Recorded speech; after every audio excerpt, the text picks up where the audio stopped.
Well, here we are. I've done it. I'm a Noah. I've listened to all 18 days, 18 hours, and 3 minutes, plus whatever seconds weren't included with the data, of the Wheel of Time. I'm leaving that voice crack in because I think it's deserved. I'm 29 years old. Why do I still get voice cracks? For those of you who use your eyeballs to read text on a page, this equates to 9,901 pages. I did not read A New Spring, the prequel. I decided to save that for like when I'm really, missing this world and want like an extra shot of this world that's yet to be explored for me, and I don't think it really was all that important for reading the rest of the series. It didn't seem to, like, there were a couple of nods in the final few books where I'm like, that's definitely a nod to like an event or a character from the prequel, but beyond that I was like, yeah. I think at the time, if I was reading them in release order, A New Spring felt like it came at a time when the pacing was already pretty glacial and I just wanted to get through the series. And yeah, I don't regret not reading it yet. But as for the other 14 books, yes, I've read every single one. And there are probably people out there who are like, yeah, well, well done, good job, clap, clap. It's probably not quite as monumental a feat to some people, but I've been at this since 2021. My first Blurbal reasoning for Wheel of Time was published on the 29th of April 2021, so it's been 3.5 years or so since I started reading this series. And yeah, I took some breaks. There's some books I read in between these ones, because as I said, the pacing got pretty glacial in the middle there, but we've talked about those books, and that's enough of the data. What did I think about the finale? What did I think about The Wheel of Time Book 14, A Memory of Light by Robert Jordan and Brandon Sanderson? Well, I'm glad you're still listening, because after 2 minutes of waffling, I'm about to bloody tell you. Those of you who have read the series will probably not be surprised by this reaction, but it was incredible, and I cried multiple times. Oh my god, did I weep over the last week. That's right, it took me a week to read this one because it was too bloody good to put down. I've had a week off of work and I've spent most of it just reading this book. I didn't take it off to read the book, by the way, it was a coincidence. But then, there are no coincidences where the pattern is involved. The wheel weaves as the wheel wills. Ah, fuck, I'm gonna miss these characters so much. Okay, alright, I took notes. I took notes for this one. This one needed notes taking. Let's just go through them together. Okay, bullet point number 1. Telmanus and Camelin. What does that mean? Oh, right, okay, oh my god, sorry, the start of this book feels like a million years ago. This is why I took notes. Okay, so yes, at the beginning of this book, Camelin is being besieged by forces of the Dark One, and we get some fun heroism through the eyes of Telmanus as he tries to save some of the people inside Camelin. There was a whole thing with Oliver, also like running towards Camelin, but that just never got picked up, which was weird. I don't remember hearing about Oliver around Camelin. I guess he just kind of was around during the danger and was fine because he showed up later. At the end of the last book, I was like, oh no, Oliver's gonna die, but no, that kid was just fine. Maybe I missed something, I don't know. Anyway, the Telmanus stuff reminded me a lot of the Aitaralda stuff from the previous book, of just like, I loved when Telmanus got hit by the Fade, and like he was literally dying, but he was still fighting while he was dying, and this guy was like, look, just raise your fists when the pain gets too bad and I'll run you through, but that's how we'll deal with this.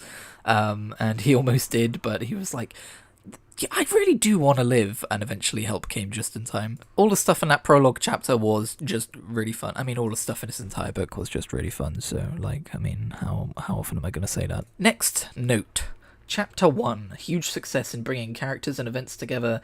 Rand and Perrin talking is so good. Yeah, there was a scene with Rand and Perrin having a chinwag, catching up, and I loved it. One of the reasons I initially set out to read through all of the Wheel of Time books is because it was a complete epic fantasy series, and I'm a big Song of Ice and Fire fan, and of course, we haven't got book 6 out of 7 yet, and it's been 13 years since book 5 or something like that. So I looked to other series to satiate that need of, like, a conclusion of characters coming together again after having gone off on their own adventures and transformed as characters, and seeing each other through fresh eyes, and what they're like nowadays, and yeah, this book delivered on that. In fact, there are so many characters which have had so much character growth, which all came together towards the end, so much so that I was worried a little bit that it would just be bloated with oh, we've got to deal with someone reacting to someone and so reacting to so and so. But I thought for the most part it was done really well. There were some scenes which were, really in depth of like, oh my god, what's happened to you? I haven't seen you since so and now you're like this. And there's other parts where it's like, oh, and by the way, like this character hasn't seen this character in ages, and it was crazy that they're like this now. But anyway, moving on. And then there were some which I guess weren't. I can't really think of any, but it feels like there must have been some which weren't like directly addressed. So yeah, some were written scenes, some were mentions of meetings which happened off screen. It's kind of similar with the death toll, which we will talk about later, but the amount of characters which died. When you have a series with this many named characters, how many can you kill off and make a big deal about? But we'll get to that. Next note, Pavara and Andrin at the Black Tower. Yeah, so leave it to the Wheel of Time to introduce two brand new important named characters in the final book. I guess it was important to know what was going on at the Black Tower, and at the start of this book we spent a lot of time with these two POV characters at the Black Tower, kind of like discovering the whole thing with the Mahale and Dreadlords, and turning the Osherman into Dreadlords, and like the horrors behind that and dealing with it. I was a little sad to just see Mazrim Taim just being evil. Like, I was hoping we could see a little bit more of his fall to the shadow. Like, for instance, we don't even know if he got turned like as a Dreadlord or if he just went to it of his own free will. At one point I think it's indicated that he might have been turned, but then that might also be me not knowing if the term Dreadlord is only applied to those who have been turned, or if the term Dreadlord applies to all channelers who serve the Dark One. But I found Mazrim Taim interesting because in earlier books, from Rand's point of view, he seemed like a character who was outwardly villainous, but there was a little bit more depth to him than that. And the fact that, like, for instance, when Rand, during one of his fits of madness, almost broke one of the seals on the Dark One's prison, back when we thought that was... I mean, it was important back then. And, Mazrim Taim's like, oh my god, don't do that. What are you doing? Like, he's very suspicious and wary of Rand and finds him dangerous.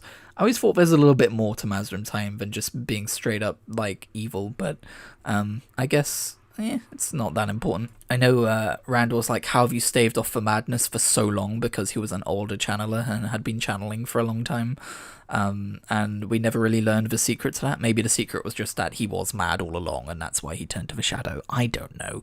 All the same though, we got to see how what happens when the bonding is reflected and two people bond each other as opposed to one being the warder to the other, and how that let them trade thoughts telepathically and stuff like that. We still don't have all the answers on that as to like what would happen if one of them died.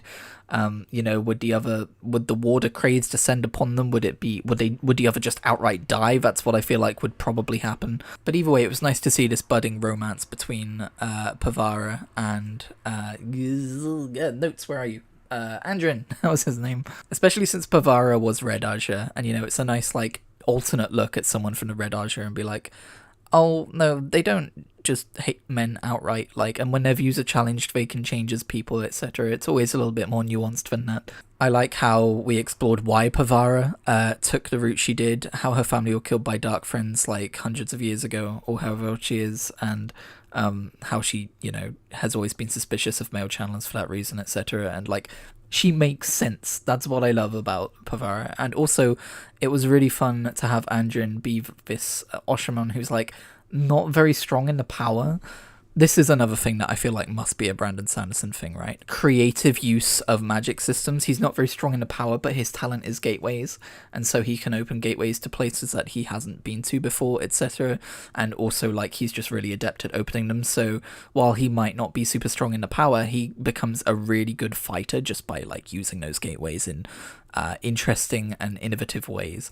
E.g., opening up a gate in the middle of a volcano and shooting the lava at an entire army. Next note, the Dragon's Peace. We know how that pans out thanks to Avienda. So yeah, in the previous book we had Avienda's visions at Rudion about the future of her people, which was pretty bleak. And in the chapter where Rand sets out the Dragon's Peace, like this this big charter that all of the, leaders of the nations have to sign, promising to be peaceful with each other for like 100 years. I can't remember if it was for 100 years or if it was just in perpetuity, but at one point Rand says he wants peace for 100 years, and how they're not allowed to invade each other, etc., etc., and it causes an uproar. I thought it was interesting that thanks to Avienda's vision, we can kind of see how that pans out should he win the last battle, although of course Avienda does then go and change some stuff, and so we assume that the Aiel's future isn't quite as sad as it seems. But she forces Rand to include the Aiel in it, and he was trying to leave him out of it as like I trust the Aiel to be good,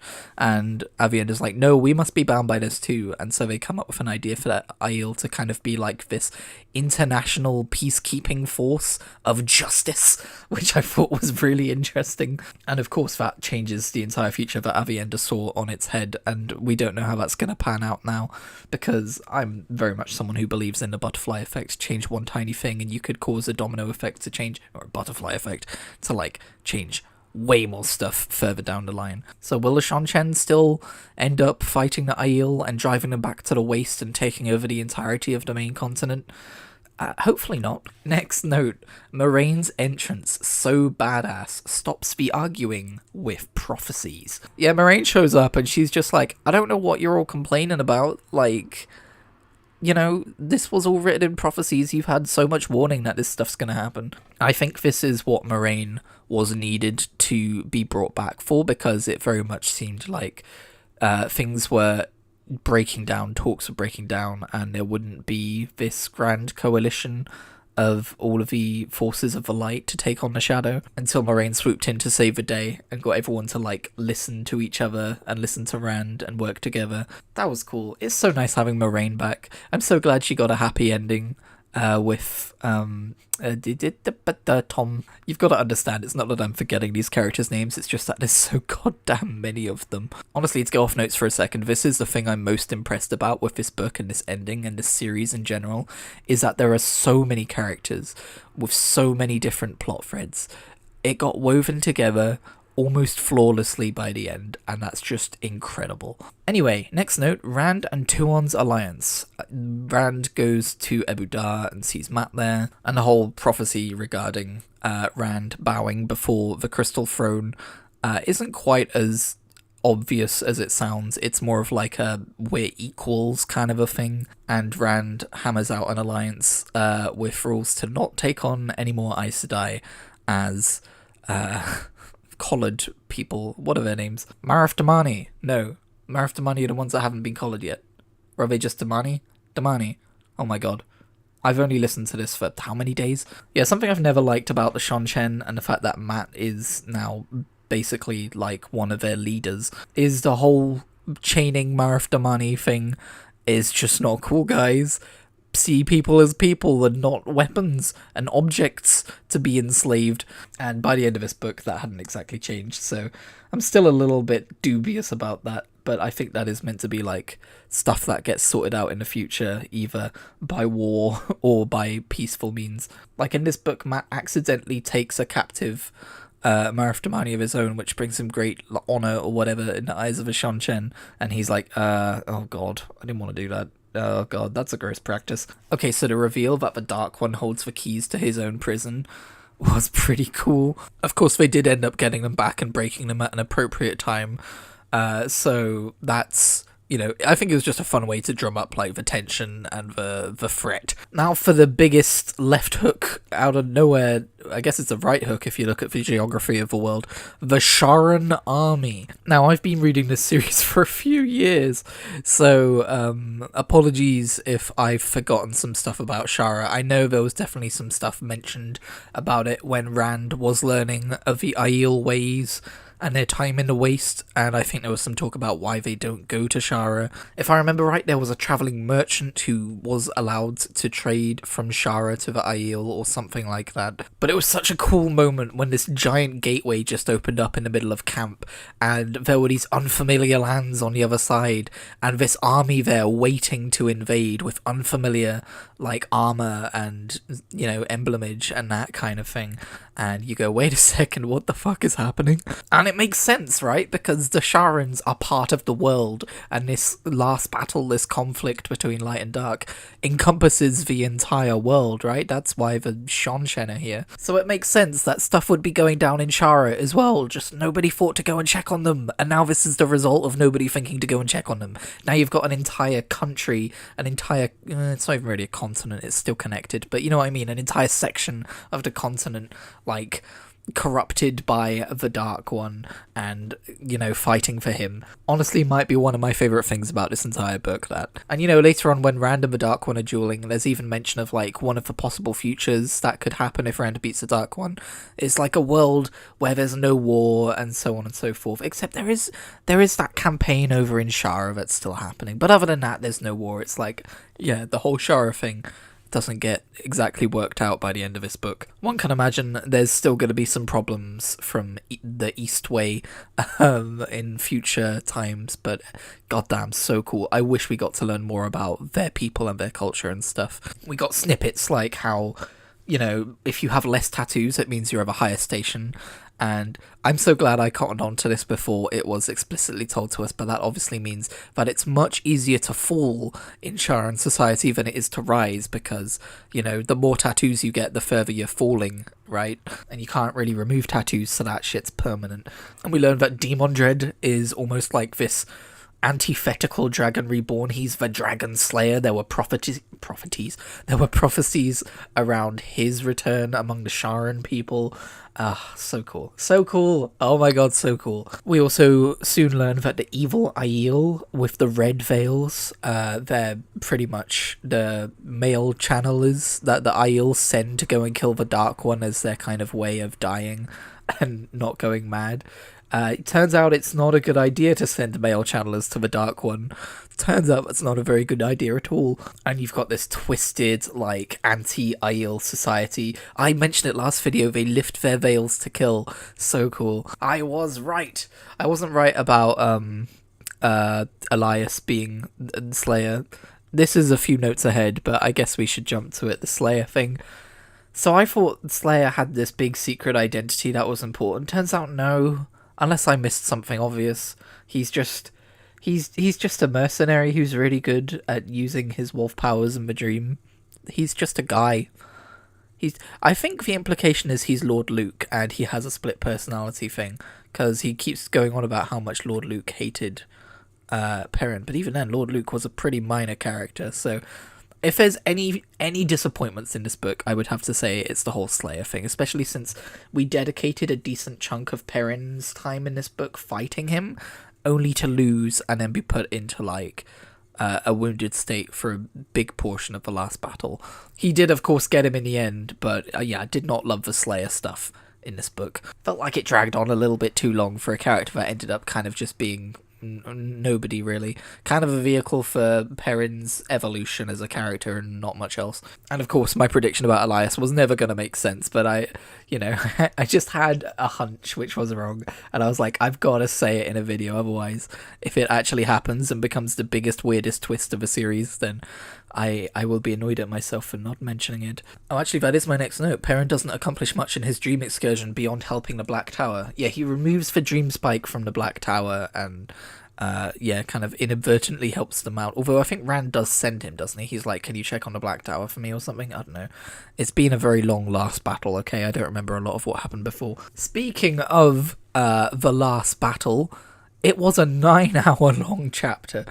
I'm sure it was like a many hundreds of pages long chapter in like the physical book. So if you don't know what it was like listening to the audio version, that was a 9-hour-long chapter. I would love to know what the reasoning was behind this, because I'm a little cynical when it comes to chapter breaks, like in epic fantasy, because there's so much switching and swapping between viewpoints. Anyway, usually there's multiple breaks between viewpoints per chapter anyway, and so the last battle ended up being this really long chapter, but it could have just been multiple chapters. They just decided not to put the different chapter names in, you know? But I thought it was a really cool nod to the fact that this is a really long series, these are really long books, Apparently Robert Jordan wanted the last 3 books to actually be one giant book that people would need like wheelbarrows to cart out of the shops as kind of a joke. So it does feel very fitting for this series that we've got this like novella of a chapter inside the book dedicated to the last battle. I was definitely intimidated when I saw it, but I decided to power on through, and I listened to most of it yesterday. I think I listened to the first hour of it the day before, but then I listened to like the bulk of it in pretty much one sitting. This is when we start to see the direct confrontation between Rand and the Dark One. Now, I had a lot of thoughts about the Dark One throughout this entire series, because we never really heard from him directly. We only ever really heard from the Forsaken.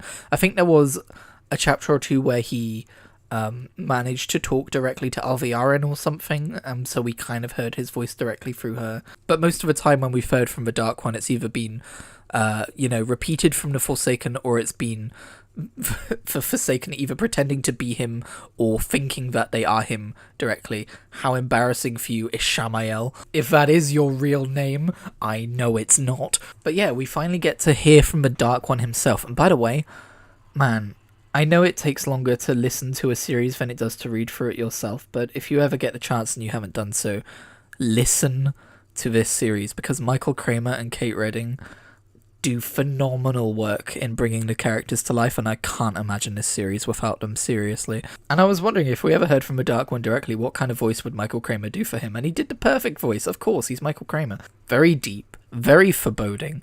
The hairs on my arms rose. My hackles were up. I like the voice Michael Kramer chose for him, because it's not like the voice he chooses for a lot of the Forsaken, which is like this very obviously evil, almost supervillain, like, I am the Dark One, that kind of like malice to it. Instead, it was more like this deep, old one kind of a voice, like this voice from like this creature that's always been and knows things that he shouldn't, or that no one else should know, or it will drive them mad kind of thing.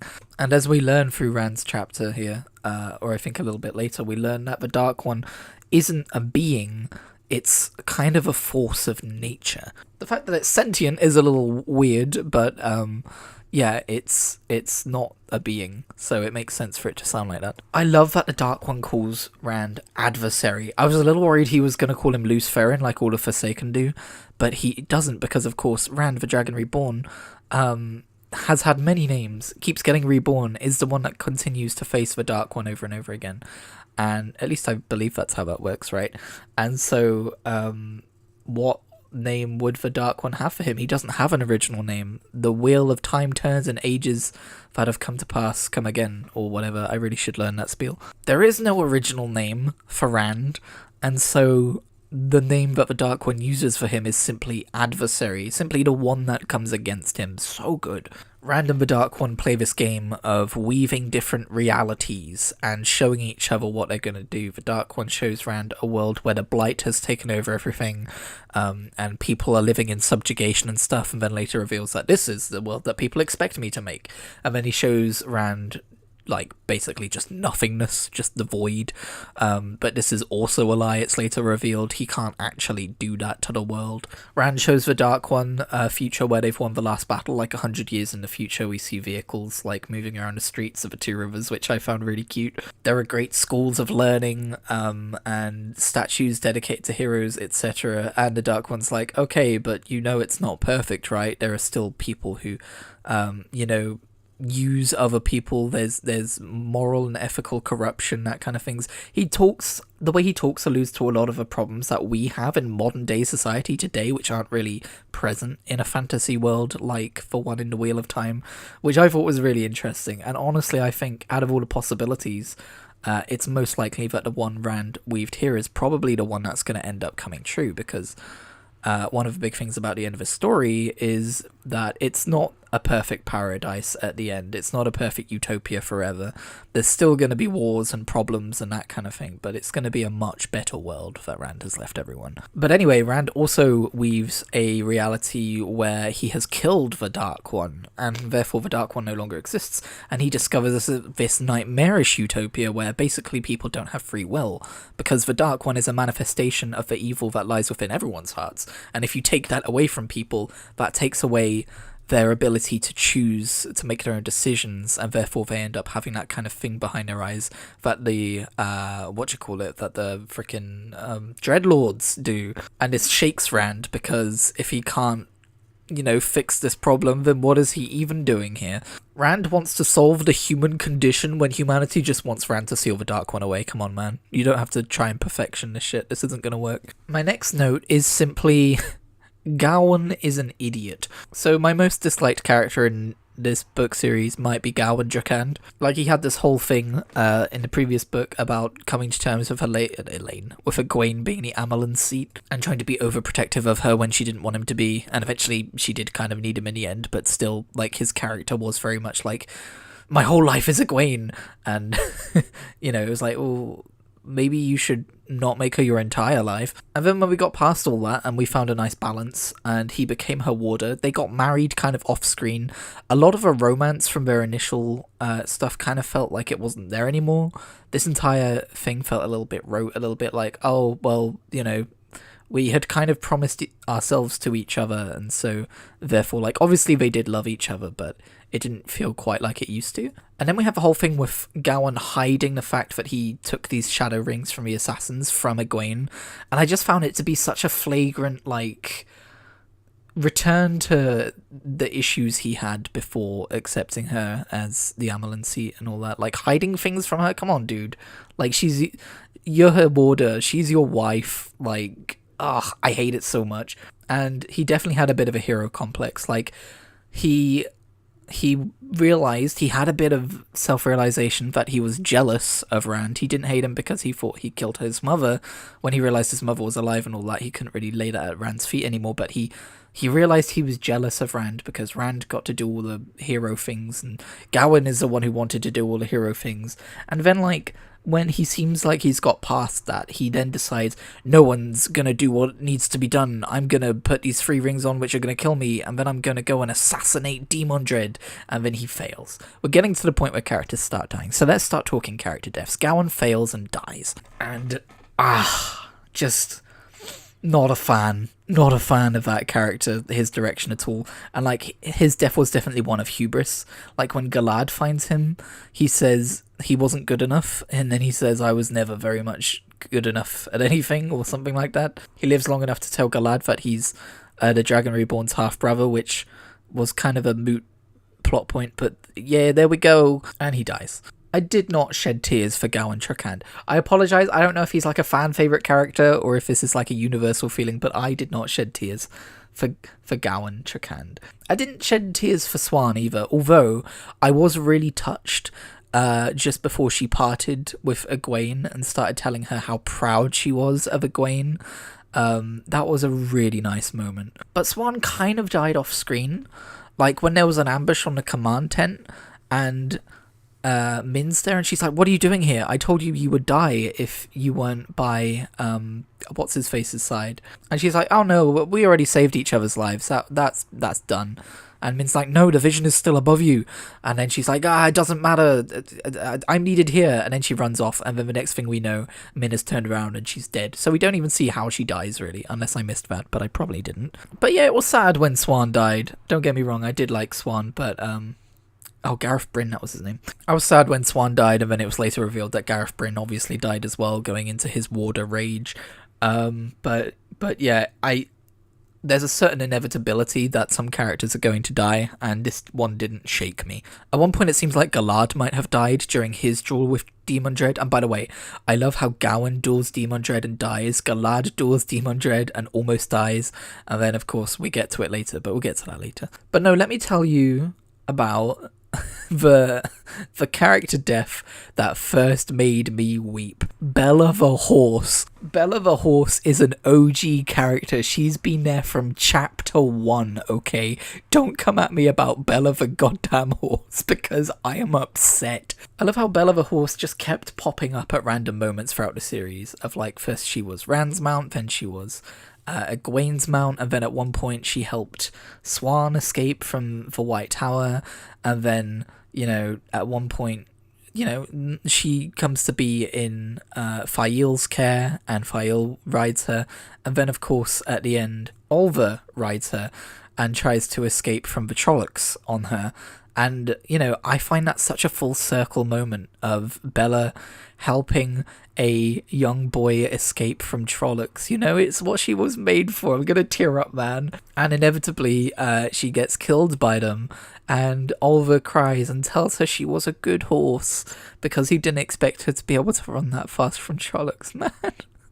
I fucking love Bella the horse. I think that's what did it. Oliver telling her, I'm sorry, you were a good horse. Like, yeah, she was. I'm so glad that someone got to tell her that.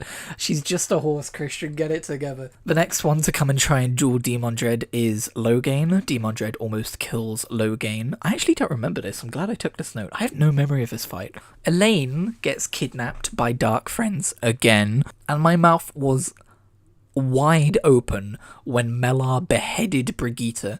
I was shocked. Shock deaths happen. They don't always move me, but this one did.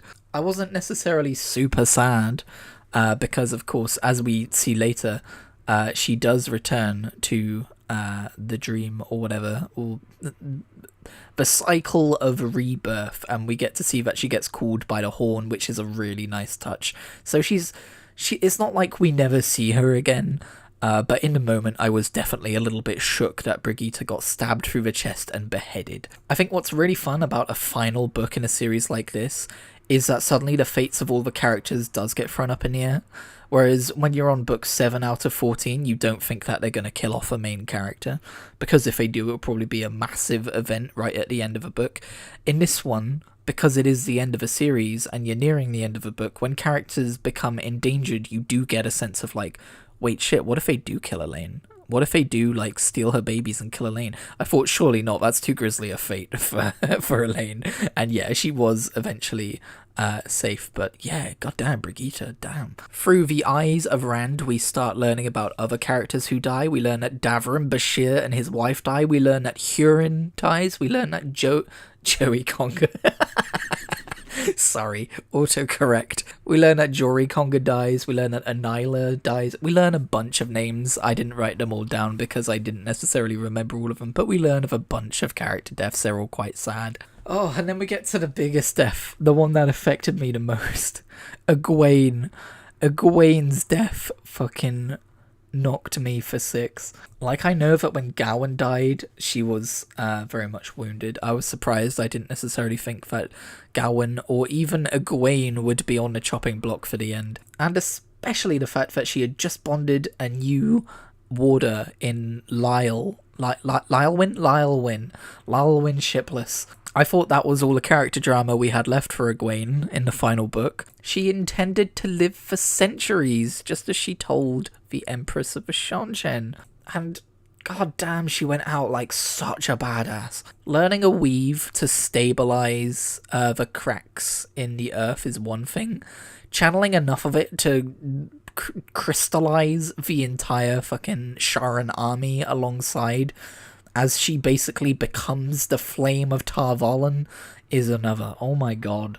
Egwene Alvear will forever go down as one of the most badass characters in all of fiction, I think. Just her entire journey from the Two Rivers to, like, being the Amelin seat, and, like, her character journey. One of my favourite characters in the series. I was so sad. And it wasn't necessarily her death that made me cry, because I did cry. It was when she was talking to Rand, because there's this moment where Rand hears her voice, and the Dark One is basically like psychologically torturing him by showing him all of the people that are dying in his name, and he can't stand it. And then Egwene's voice comes along and tells him, come on, Rand, why can't we be heroes? You're not responsible for what we do. Like, and she basically like helps him out of it, and that fucking got me. Oh my god, I wept. The next thing to choke me up was Lan's charge. Lan's charge towards Demon Dread, his impossible charge. I don't know why, but it got me. I think it was because of how hopeless the battle looked at that point and how low everyone's morale was, and just the imagery of looking up and seeing a lone horseman charging an entire army and going, that's Lan, and like just realizing what he was doing and knowing that there was no hope, and then everyone rallying to support him and shooting down the Trollocs in front of him and basically allowing him to get to Demon Dread and do his duel. Oh my god, that was so emotional. What a fucking king. And the way he won the duel by like being like, this is the last lesson. Death is as light as a feather, the thing he keeps repeating. Like, and then he shows like what you can do with that lesson by like allowing yourself to be killed so that you can kill the enemy. Fuck, dude. Landman Dragon. Taishamol kid. I was so surprised that he survived that. I was so happy and surprised that he ended up getting healing in time, because obviously he wasn't expecting that either. Oh, such a good moment. One of the best moments in all of fantasy, I think. For my money, goddamn. Weaving in and out through all of this, of course, is like those realities that Rand and the Dark One throw at each other, as I previously mentioned. When Olva desperately tries to use the horn and then actually succeeds, we realise that, oh, Matt's quote-unquote death in Roidion, frickin' rhubarb and custard, basically freed him from being bound to the horn. So that was a nice touch. I could have sworn there was still some kind of prophecy about the Dragon Reborn himself blowing the horn at the last battle. But maybe I'm misremembering that. It was probably some funky phrasing. I loved the touch that Noel was one of the heroes of the Horn, because of course he's not Noel, he's Jane Farstrider, and he was able to dash off and go and save Olva from the Trollocs. That was lovely. It's interesting that at one point Matt asks them if he's going to be bound to the Horn, if he ends up being one of the heroes of the Horn, and they tell him, but no, you do meet the qualifications, but for some reason you're not bound to us. I do wonder about that. I loved the scene of Tom Maryland sitting on the hill outside the cave in Sheol, just like trying to think of the right words to describe this battle. How is he gonna compose this into song? Honestly, I don't know if it was meant to be an homage to Robert Jordan, but it did make me think of him. Like, I've been trying to decide between Tom and Loyal which character most represents Robert Jordan within the narrative. I don't know if Robert Jordan would have necessarily like done that on purpose when writing or not, but death of the author and all that, quite literally in this case. But I like to think that this little passage about him trying to think of the words, yeah, I think that, because it kind of foreshadows the ending, the very ending, talking about, how to end a story, and like, there is no ending in the Wheel of Time. That whole spiel was apparently like written by Robert Jordan himself, so it almost feels like, and this is just pure speculation, but it almost feels like Brandon Sanderson writing that passage to foretell the finale as written by Robert Jordan, because how would you end a story like this? How would you find the words to tell it? And then, of course, like, you do find the words to tell it because you've read them. I don't know, that's just me. I could be entirely wrong. So I was wondering how Podon Fane would factor into things. He is now a being called Shaisun, which sounds a lot like Shaitan. I think there's probably a lot of theories in the community about exactly what this man was, because he's always kind of stood outside the whole thing between light and dark. And in this chapter, weirdly, he considers both of them his friends, his enemies. But we see how he's kind of merged with the dagger, and the dagger has also kind of merged with the mists that used to be in Shadar Logoth. And the mists show up and start wreaking havoc until Matt shows up, proves himself invulnerable to them, and stabs Podon Fane through the chest with the dagger, killing him and the mists. It kind of felt a little bit like, oh, we've got unfinished business with this character and this aspect of the universe, and we do need to wrap it up before the last battle, so he just kind of shows up. Maybe that's a bit of a cynical take. I didn't hate it, but it did feel a little extraneous. I mean, it did give Matt a reason to go to Sheol Ghul and be of use in, like, the most important part of the last battle, despite being the battle commander for the entirety of the last battle with the stuff that was happening on the fields of Merilor. Matt did a very good job, I've got to say. Let's see what else. I've already talked about Slayer. Oh, Lanfear binds Perrin up with compulsion, and so he almost ends up helping her kill Moraine, which would have been very bad, but luckily he's in the Wolf Dream and can imagine the compulsion off of himself, and he's got just enough free will left to do that, so he does that and then kills Lanfear, which is, that's another Forsaken ticked off the list, isn't it? I wasn't done crying, by the way. Perrin's pain for Fael when he thought she was dead, like, that, like, hit his grief, and, like, him falling back in the corpses, falling asleep, going into the Wolf Dream, running around, howling, being like, come on, I did everything right this time, and I don't know, something about the way that was written really got to me. But of course, happy endings, he does eventually find her. And speaking of happy endings, first of all, Tam survived. Hooray. Love that man. But more importantly, Rand survives. Now here's the thing, ever since we heard the prophecy that he will stand on his own grave and weep, I had the inkling that obviously something with Rand doesn't become a full stop after he dies at Shell Ghul. I'll be honest though, what I was thinking is that he is reborn and for some reason retains his memories and therefore gets to live on in that way, and like he's standing on his own grave like hundreds of years in the future and weeping, and then we get to see kind of like what the outcome of the future is like. Turns out we kind of got those visions of possible futures earlier in the book anyway, so that wasn't really necessary. What actually happened is he body snatched Moradin, which is kind of funny actually. Imagining Rand walking around in this body that was used for so much evil, and he's just a dude now. He can't channel anymore, although thankfully he doesn't seem to have the whole thing that comes with being gentled. But yeah, he basically fakes his death because he's basically escaping fate. He's surviving despite all the prophecies saying he dies, because he does die, or at least he appears to die. Something I've always wondered about with the prophecies is like, how accurate are they? Like, if it is someone who gets to literally see the future and see the events that are taking place, would they not see Rand's dead body and go, well, he dies at the last battle, I better tell everyone that's what's going to happen? But of course they're wrong because they don't know the full truth. Is that what happened here?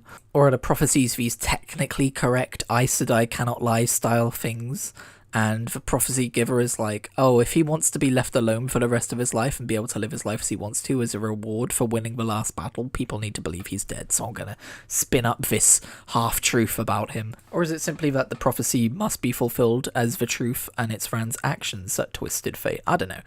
All the same, I'm really glad that he was able to survive. The whole thing with that Aes Sedai who was prophesied to help him die, it was like figuratively, she helps him die in terms of helping him fake his own death. That was a little much. I was like, okay. But I did really like the fact that he survived, and that, you know, Min, Avienda, and Elaine didn't necessarily have to grieve him. He gets to go off and live a quiet life somewhere. So nice. He's still leaving behind everything and everyone he's ever loved, so it's still bittersweet, but I'm happy for him. Now, there is an interesting thing that happens. Rand realizes he doesn't have anything to light his pipe with, and he can't channel the one power anymore. He can't even channel the true power anymore. So what does he do? He thinks it alight, and it lights up.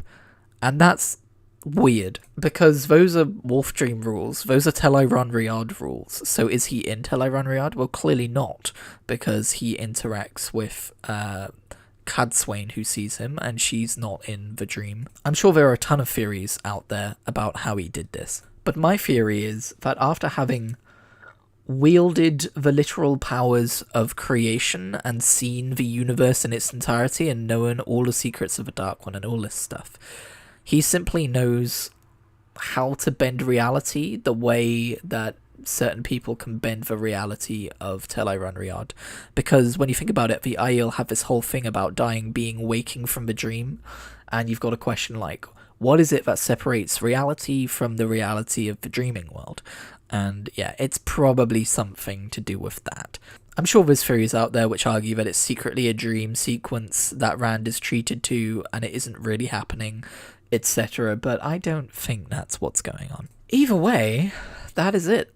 That is the end of the Wheel of Time. Holy shit.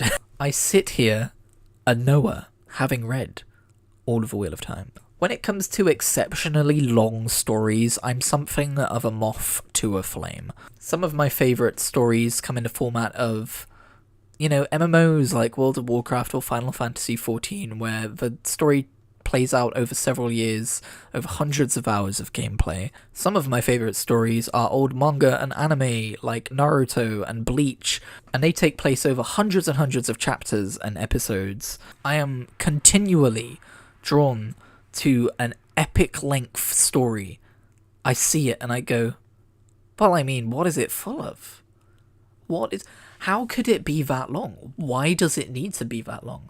What kind of a world is built over such a length? And I think now, as I keep going through them, I look at those really long stories and I look at how I feel about those really long stories, and they are almost always my favourite stories. And I think it's to do with just, you know, Wheel of Time definitely got glacial at points. It got difficult at points. I almost gave up a few times. But I don't know that I would even trade its glacial pacing at points for the ending we got, you know? I think stories that are this long are as good as they are because of the world that they take the time to build. And while critically speaking, yeah, Path of Daggers, Winter's Heart, Crossroads of Twilight, those books aren't as good as some of the others just because of how lengthy and slow and inconsequential some of them are. At the same time, without them, I don't know that the ending would have felt so impactful and so meaningful. And I know The Wheel of Time isn't the longest fantasy epic series out there. I don't know if I've got another one in me, I gotta be honest. At least not for a while. But I don't regret a single minute that I spent listening to this story. It's gonna be with me forever. I'm getting a little choked up. But The Wheel of Time, I think will remain part of me till the day I die. And I wouldn't be surprised if, despite how long this series is, if I didn't go back and listen through it all over again.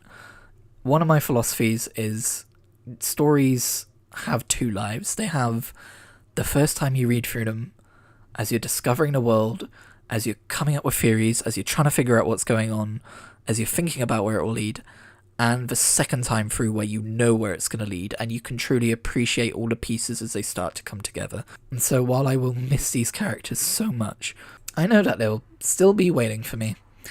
There we go, and I can stop crying about fictional characters now.